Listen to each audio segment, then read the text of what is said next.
So that is the hard drive that is going to go into the system. So we have all the components. Might as well get them installed. So here is the cage here. I didn't pull anything out yet.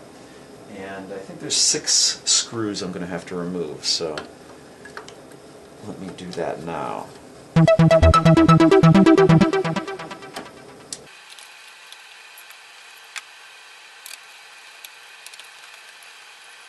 So this entire system is a functioning system. I didn't do anything to wipe this drive. So it has a functioning installation of Windows 7 on there with all of my DVR data and all that stuff.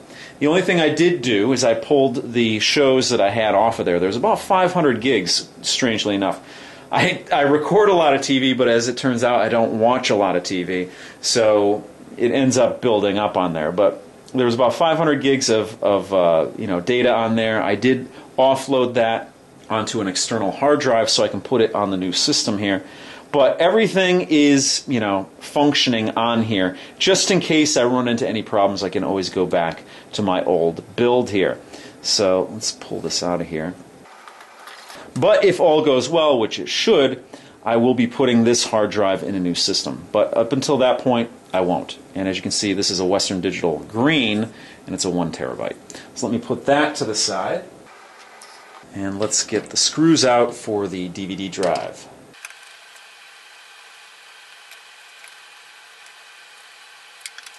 Let's replace this drive first. As you can see, it just slides out easily. And it's always good to have a spare drive on hand. I'm not going to be needing this drive at this point, but I've had bad luck with optical drives. I've had quite a few fail on me, and I'm very careful with everything that all my systems and everything like that. I know everybody has said that hard drives tend to fail very easily, but personally, I've had optical drives fail quite a bit more. So it's good to have a spare. And we're going to replace it with the Blu-ray HD DVD drive.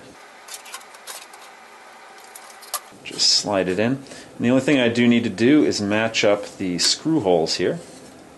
Pretty simple. It makes it flush here.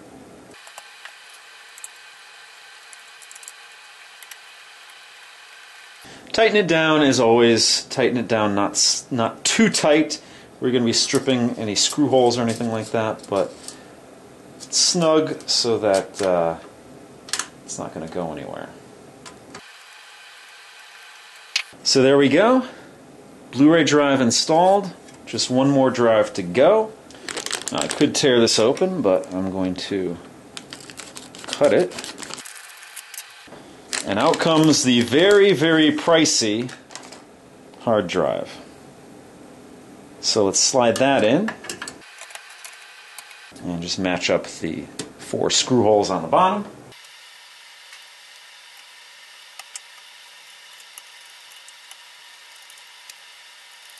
Again, nice and tight, but not too tight. Don't want to go crazy. You just want to turn it until it stops turning, and don't overturn it. So there we go. It's ready to go back in. So we're going to start with the power cord for the hard drive here, and I don't know if you're going to be able to see it, but it's going to go right onto this connector here, and then this is the data connector right there.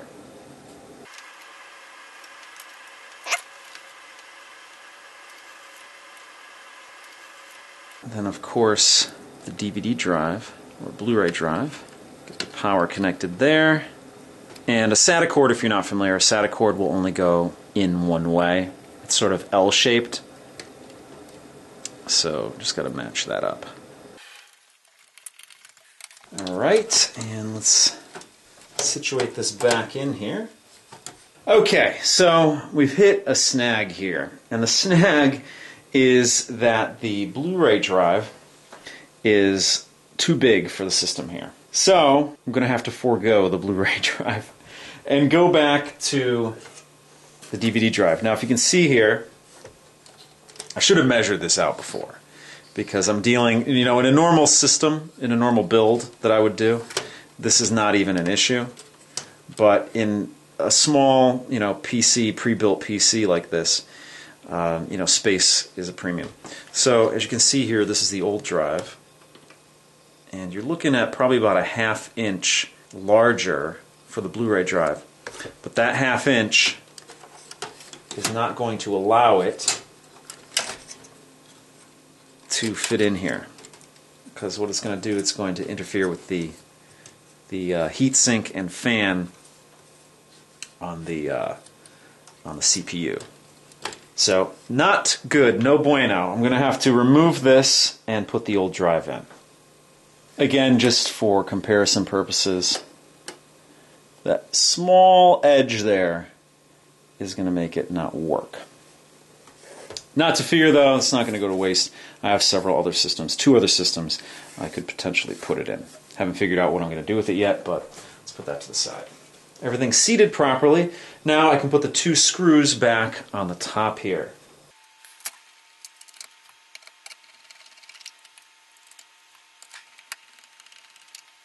So, a little bit of a bummer that I couldn't use the Blu-ray drive, but the more I think of it, the more I wouldn't be using it. But I am curious to find out how the HD DVD would work, because I don't have an HD DVD drive for a PC, so I want to still explore that. Either I'll get an external case for that, external enclosure, or I'll just put it in one of my other systems. Now when I'm putting the bezel back on, this side actually, you can't see it there, but this side here actually fits in, and then this side clips over, so just got to be careful with this. There we go.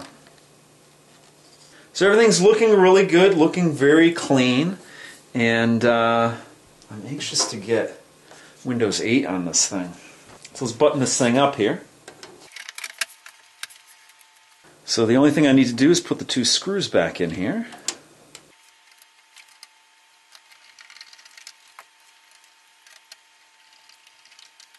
So we're almost finished with this upgrade here. The only thing I need to do is remove this piece here, and I can't get it with my fingers, so I'm going to need to get some needle nose pliers.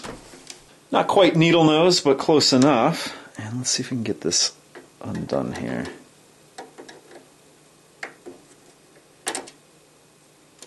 There we go. Just needed to be started. Just that little collar there.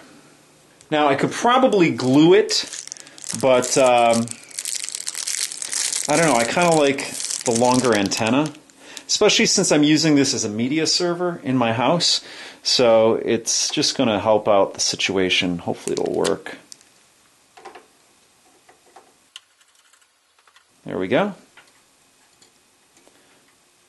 Not bad looking. I'll kind of put it over to the side, so in case the cats fall on it again, they're not going to get jabbed by it or anything like that. But it's better to have, you know, an antenna that's not going to fall off, and we'll see if the longer antenna actually helps out my streaming in my house, because I do have some Windows Media Center extenders in the house, and sometimes I run into problems with them, even like an Xbox 360, which is a great Windows Media Center extender, by the way. So there you go, kind of a pricey upgrade to my computer. But I think it's money well spent, because even if I do cut the cord this year and no longer use this as a DVR, I still will be using it as a media server in my house, because I probably, you know, I'll get into that in a later video. I don't want to make this video any longer than it already is. But there's a good potential that in 2015, when I'm filming this, that I will be cutting the cord. And then what I would be doing is purchasing shows from Amazon and wherever I would be purchasing things from. So for that reason, it'll be great to house a lot of that content. Of course, all the music that I have and the like. So I think it's definitely going to be a good update. The only thing is Windows probably wasn't a necessary upgrade, but I think it's going to be a welcome upgrade, just again because of the user interface. That tiled interface is going to be good for when I'm sitting on the couch. Now the reason I went with Windows 8.1 Pro again is because if I went with regular Windows, I probably could have saved myself $80, but I wouldn't get Windows Media Center And for the time being, while I'm still using this as a DVR, I need Windows Media Center. Now, I know a lot of you out there don't like Windows, or, you know, would prefer if I used a different DVR software. But let me be very explicit with this. When I'm recording shows here in the United States, which is where I live, obviously, there are certain programs, certain channels that have a what they call copy once protocol on it. And channels like HBO and AMC are channels like that. So if you record anything off of those channels, like Game of Thrones or Walking Dead, you can't record those shows on a homemade DVR if you're not using Windows. So that's the reason I go with Windows Media Center. I know outside of the United States, you don't have, the content providers don't have such laws, so you could go with a Linux option, and or XBMC or whatever. But for me, where I live, Windows Media Center works out the best, because that's I'm recording shows on channels that have these restrictions, so I have to do that. So that's why I went with Pro, Windows 8.1 Pro, and I went with a non-OEM version. Now, when you go to Newegg, you can buy OEM, Original Equipment Manufacturer, Windows. So basically, you get a deal on the price, but that copy of Windows is locked to that particular system. So if I bought the less expensive version, not the full version of Windows 8.1, and the system died, I wouldn't be able to then install the software on another piece of hardware. I'd have to buy Windows all over again.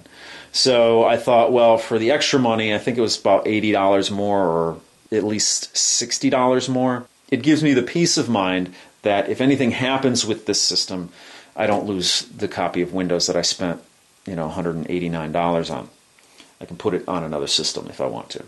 So I'm going to save you a whole lot of time. But for me, I have a couple of hours of work putting Windows back onto this machine. And I will check back with you when that's all done. Installing Windows is not a very interesting thing, and I don't want to put it on video. So, lucky you, not lucky me, because I actually have to do it. But I will check back with you and show you Windows 8 on this system when it's all up and running.